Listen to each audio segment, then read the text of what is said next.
ایک خاتون آ گئی مدینے میں آ گئی اور یہاں آ کر کے اپنے فقر و فاقہ کا اظہار کیا کہ میں فقیرانی ہوں، میرے پاس کچھ بھی نہیں ہے۔ لوگوں نے توشے موشے دے دیے، ستو دے دیے، آٹا دے دیا، کچھ دے دیے، پیسے دے دیے۔ یہاں سے پھر ایک صحابی نے، مکے میں مسلمانوں کے لیے بڑی تنگی تھی، ہجرت کر کے مدینہ آ گئے، اور کچھ صحابہ ایسے تھے کہ کسی کی بیوی رہ گئی، کسی کے بچے وہاں رہ گئے، کسی کے چچازاد بھائی رہ گئے۔ اگر بچے رہ گئے، پراپرٹی رہ گئی، تو اس کے چچازاد بھائی اگر ہے تو ان کی حفاظت کر رہے ہیں۔ لیکن ایک صحابی ہے، ان کے بچے پیچھے رہ گئے، ان کی کوئی بھی حفاظت کرنے والا ہے نہیں، ان کے کوئی رشتہ دار مکے میں نہیں تھے۔ اس مجبوری میں کہا کہ چلو وہاں کے لوگوں کو اگر راضی کر دوں، باقی کسی کی چچا ہے، کسی کے چچازاد، کسی کے خالازاد، کسی کے پھوپھیزاد، وہ ان کی پراپرٹیاں کچھ نہ کچھ حفاظت کرتے، اگرچہ کافر ہے لیکن یہ کہ ان کی حفاظت تو کرتے، رشتہ ہے، میرا کوئی رشتہ نہیں ہے، تو کچھ خط لکھ دوں، کچھ خط لکھ کر کے مسلمانوں کے یہ ہے کہ حالات ان کو بتا دوں، وہاں کے رہنے والے کافر شاید مجھے بھی وہ ہمدرد سمجھیں، اور اس وجہ سے میرے بچوں کی، چھوٹے چھوٹے معصوموں کی حفاظت ہو جائے۔ تو مقصد صرف یہ تھا، باقی الیاذ باللہ نہ نبی سے دشمنی تھی، نہ نبی سے بغاوت تھی، نہ اللہ سے بغاوت تھی، ایسی کوئی بات تھی نہیں، لیکن تاہم ایک مجبور، میرے خالق کو یہ بھی پسند نہیں آیا۔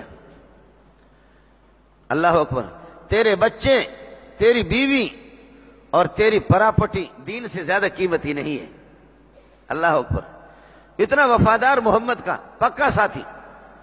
منافق تو وہ ہوتا ہے کہ اندرونی طور پر کافر ہوتا ہے، بے ایمان مرتد ہوتا ہے، لیکن اوپر لیبل اپنا اسلام کا لگا لیتا ہے۔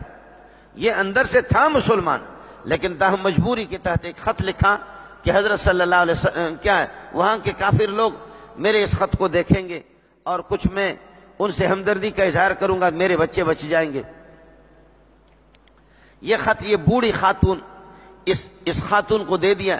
یہ خاتون بھی ان کی طرف سے ایلچی تھی، کافروں کی طرف سے، مشرکین مکہ کی طرف سے۔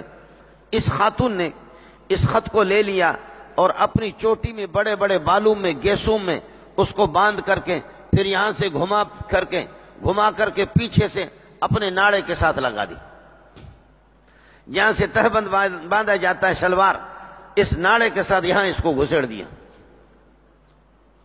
مدینے سے نکل گئی۔ میرے نبی نے حضرت علی کو بلائے، فرمایا علی آجا۔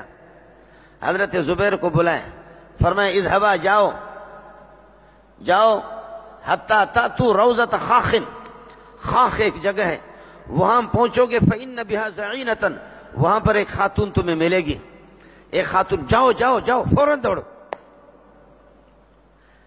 جن لوگوں نے حج کیا ہے وہ جا کر کے حج میں دیکھیں کہ مکہ سے مدینہ تک گاڑی بھی تھک جاتی ہے، روڈ شیشے کی طرح ہے، پہاڑوں کو چیر کر کے راستہ بھی بنا دیا ہے، کتنا دور ہے۔ ایک دفعہ حضرت علی یہاں سے مدینے سے مکہ گیا ہے، مکہ سے مدینہ آیا، 4-5 دن وہاں، 3-4 دن وہاں رہے بھی ہے، اس کے باوجود یہ سفر، دونوں طرف کا سفر اور 3-4 دن وہاں رہنا، یہ 10-11 دن میں آپ نے پورا سفر کیا۔ ان پہاڑوں کو دیکھ کر کے مجھے بھی کبھی رونا آتا ہے، ان پہاڑوں کو دیکھ کر کے علی تیرے جوتیوں پہ قربان جاؤں، تو انسان تھا یا لوہا تھا، کیا تھا؟ تھکنا بھی تیرے مذہب میں تھا یا نہیں تھا کہ تو تھکتا بھی نہیں تھا؟ اس پہاڑ سے چڑھو، اترو، اس دوسرے پہ چڑھو، اس سے اتر جاؤ، تیسرے پہ چڑھو، پہاڑ ہی پہاڑ۔ اب تو یہ کر دیا کہ ہم نے بلڈوزر لگا کر کے راستے بنا دیے۔ علی کو بلایا، کہا کہ علی آپ اور زبیر، موقع مل گیا تو زبیر کے بھی قصے آپ کو سناؤں گا کہ زبیر بھی کیا تھا، سبحان اللہ۔ کہا علی دوڑو، حتی تاتوا روضۃ خاخ، خاخ میں جب آپ پہنچیں گے، فإن بها زعینۃ، وہاں پر ایک خاتون ہے اور اس کے پاس ایک خط ہے، اور ضرور خط ہے۔ دوڑے حضرت علی، اللہ اکبر۔ یہ اس کو کہتے وحی، اس کو کہتے وحی۔ ہمارے زمانے کے پیر کہتے مجھے کشف ہوتا ہے۔ میں نے کہا بتا دیں تیرے پیٹ میں ٹٹی کتنی ہے، 2 کلو یا 4 کلو؟ کشف ہوتا ہے بے غیرت، دنیا کو تو کشف بتا رہا ہے، سمجھو، کشف ہوتا ہے۔ ٹٹی تو اپنے بتا دے کہ کتنے۔ سمجھے؟ اور کسی نے کہا کہ مجھے کشف ہوتا ہے، الہام ہوتا ہے، کشف ہوتا ہے. ہم لوگ الو کے پٹے بنے ہوئے تو سارے کشف والے تو ہمارے سامنے آئیں گے. سمجھے؟ جب تک بے وقوف دنیا میں زندہ ہے تو عقل مند بھوک سے نہیں مریں گے. کشف کشف کشف کشف کشف والے کی شکل دیکھو کہ نماز نہ پڑھے اور کشف ہو جائے ہمیں. اس طریقے پر بھی ہمیں اس قسم کے لوگوں نے لوٹ کر کے رکھا ہے. کشف ہی کشف میں ہوتا ہے. وہ ایک نے کہا کہ میں بھی جانتا ہوں مجھے کشف ہوتا ہے، الہام ہوتا ہے. پٹھان نے جوتا اپنا نکالا، کہا بول میرے دل میں کیا ہے، ماروں گا یا نہیں ماروں گا؟ بول بول بول بول میرے دل میں کیا ہے، ماروں گا یا نہیں ماروں گا؟ اب وہ کشف والا حیران ہو گیا. اگر کہتا ہوں کہ مارو گے تو یہ پٹھان مارے گا بھی نہیں. وہ کہے نہیں میرے دل میں نہیں مارنا ہے. اور اگر وہ کہتا ہے نہیں تیرے دل میں نہ مارنا ہے تو پٹھان نے کہا کہ اگر وہ کہے گا نہ مارنا ہے کس کر کے مار دوں گا. کہا بول بول، اٹھایا ایسے، تجھے کشف ہوتا ہے نا، بول یہ جوتا تیرے منہ پہ ماروں گا نہیں ماروں، میرے دل میں کیا ہے، میرے دل میں کیا ہے. خاموش ہو گیا. کہا کتے کا بچہ، جب آپ کو میرا معلوم نہیں پوری کائنات کو کیسے سنبھالو گی؟ میں تو ایک پٹھان ہوں، مجھے جب میرے دل کا آپ کو پتا نہیں پوری کائنات کو کیسے. کس کر کے وہ مارا اور دوسرا مارا. کہا بول کتنا ماروں گا، میرے دل میں کتنا ہے، بول کتنا ماروں گا. کس کس کر کے مار رہا. کہا تیرے جیسے بغیرت جو ہے نا کشف والا آ گیا ہے. یہ سارے اس قسم کے لوگوں کو بیوقوف بنانے کے لیے. لیکن فرمایا کہ علی جاؤ. ارے بھائی ایک خاتون مکے کی طرف دوڑ لگا رہی ہے، تو کیا میرے محمد کو کیسے پتا چل گیا کہ آپ بھی دوڑ لگائیں گے اور زبیر بھی دوڑ لگائے گا؟ دونوں لوہے ہیں، لوہے، انسان نہیں ہے، لوہے ہیں. تھکنا تو ان کے مذہب میں ہے ہی نہیں. جاؤ تم لوگ حتی تاتو روضۃ خاخ، خاخ میں پہنچو گے. فإن بہا زینۃ، خاخ کے اندر وہ خاتون تمہیں ملے گی. اس سے پہلے بھی نہیں ملے گی، اس کے بعد میں بھی نہیں ملے گی. یہ اس کو کہتے وہی، اس کو کہتے وہی، اس کو کہتے وہی. وہی قطعی چیز ہوتی ہے. یہ اس قسم کے دھوکے کے الہام نہیں ہوتے. کشف ہوتا ہے الو کے پٹے کو، کشف ہی کشف ہو رہا. یہاں سے دوڑ لگائے علی نے، علی اور زبیر نے دونوں نے دوڑ لگائے. دوڑ لگا کر کے جا کر کے وہاں پہنچے. جیسے پہنچے دیکھا کہ ایک خاتون جا رہی ہے، خاخ کے اندر خاتون جا رہی ہے.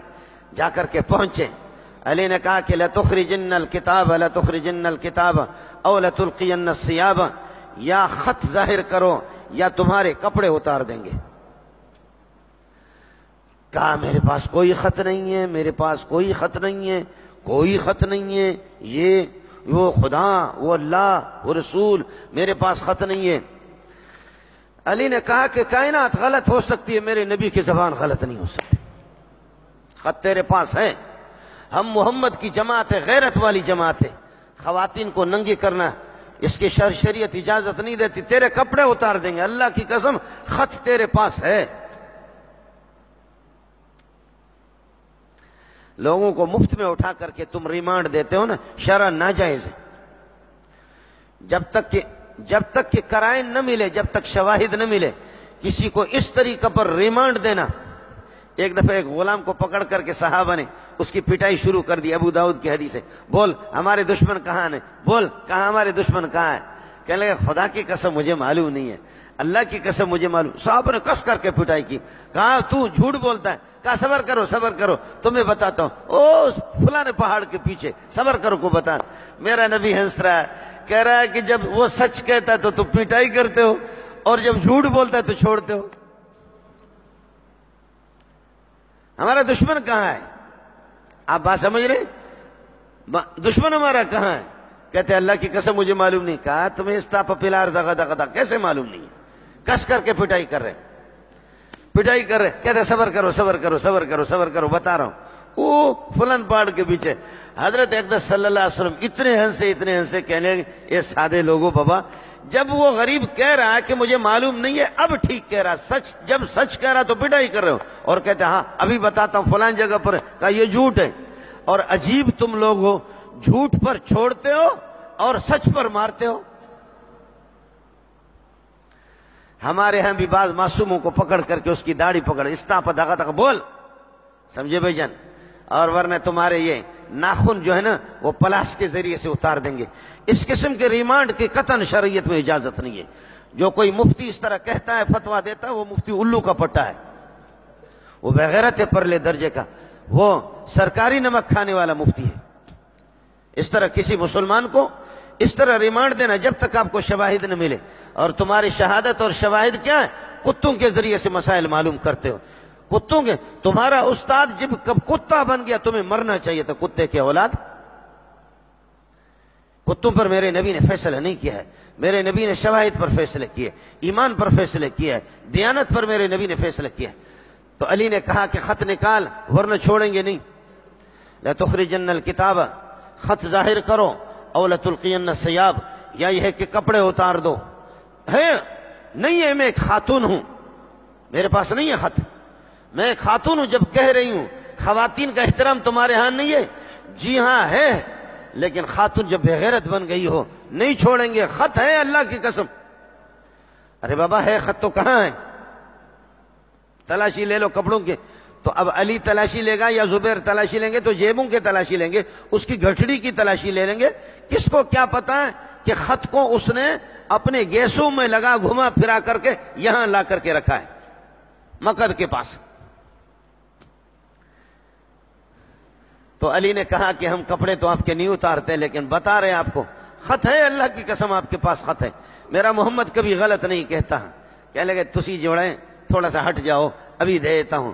اس نے یہاں سے کر کے گیسوں کو بالوں کو کھینچا, خط نکال کر کے دے دیا.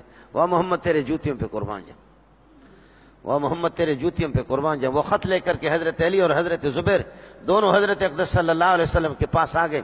اس خط میں ایک مسلمان کی طرف سے لکھا ہوا, بدری صحابی ہے, حضرت حاتب بن ابی بلتہ رضی اللہ تعالیٰ عنہ, مجبوری تھی اس کی. اس نے خط لکھا, مسلمانوں کے کچھ راز اور ان کے یہ ہے کہ حالات کا افشا کیا, جبکہ یہ مسلمانوں کے راز کسی کو دینے کی اجازت بھی نہیں ہے. جنگی حالات کے اندر راز افشا کیا تھا. حضرت اقدس صلی اللہ علیہ وسلم نے فرمایا, بلایا حاتب ابن ابی بلتہ کو, بلا کر کے کہنے لگے کہ کس بات نے آپ کو اس پر ابھارا, آپ مسلمانوں کے صحابہ کے راز آؤٹ کر رہے ہیں, کیوں کیا؟ کہنے لگے اللہ کے رسول, خدا کی قسم میں کوئی مرتد نہیں ہوں, میں مرتد نہیں ہوں, دلی طور پر اعتقادی طور پر کوئی دشمنی نہیں ہے, میں بدری ہوں. اور بدریوں کے بارے میں اللہ نے خود قطعی گواہی دی ہے, اعملوا ما شئتم یا اہل بدر اعملوا ما شئتم فقد غفرت لکم وبدلت سیئاتکم حسنات. بدری تم لوگ میرے لاڈلے ہو, بدلی لاڈلے ہو میرے, کرو, اگر تمہاری چھوٹی موٹی کوتاہیوں کو میں معاف کر دوں گا. لیکن ہم تو چونکہ ظاہر پر فیصلہ کریں گے, ہم جو کچھ دیں گے. اب میرے پاس وحی نہیں آ رہی, الناس کانوا یؤخذون بالوحی, پہلے لوگ بے ایمانی کرتے تھے, وحی کے ذریعے سے ان کی گرفت ہوتی تھی. اب تو وحی ہے ہی نہیں. وَالْآنَ نَرَى أَعْمَالَكُمْ, اب ہم تمہارے ظاہری کردار کو دیکھیں گے. اب وہی نہیں ہے کہ کوئی صورت آ جائے کہ فلانا ملا منافق ہے اور فلانا صوفی منافق ہے, فلانا سرکاری اہلکار منافق ہے. اب صورت نازل نہیں ہو رہی ہے, اب وحی کا دروازہ بند ہو گیا. اب ہم تمہارے ظاہری کردار کو دیکھیں گے, ظاہری نشست و برخاست کو دیکھیں گے. تو عمر بھی اپنی جگہ پر صحیح تھے, میرا نبی بھی اپنے جگہ پر صحیح تھے. عمر نے کہا ظاہری عمل منافق والا عمل ہے. دانی یا رسول اللہ اضرب عنق ھذا المنافق, اس منافق کی گردن کو میں اڑاتا ہوں.